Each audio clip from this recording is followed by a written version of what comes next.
কি কারণে কি হয়েছে আসলে এটা ওই যে আগে যেটা বলছিলাম যে এদের মধ্যে কোনো কারণ লাগে না আর কি কোনো কিছু হইতে।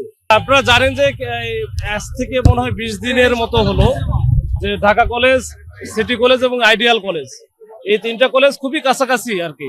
এই ক্যাম্পাসও খুব কাছাকাছি অবস্থানে হওয়ার কারণে প্রায়ই ওদের মধ্যে কিন্তু ঝামেলা টামেলা হতে হয় এবং এটা একেবারে চরম পর্যায়ে চলে যায়।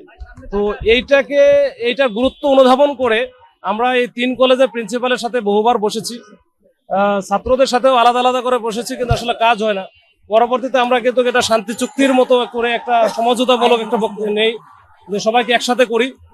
তো এটার মাত্র 20 দিনের মাথায় আবার আজকে এই ঘটনা ঘটলো। এটা আসলে সকালে যে কি কারণে কি হয়েছে আসলে এটা ওই যে আগে যেটা বলছিলাম যে এদের মধ্যে কোনো কারণ লাগে না আর কি কোনো কিছু হইতে।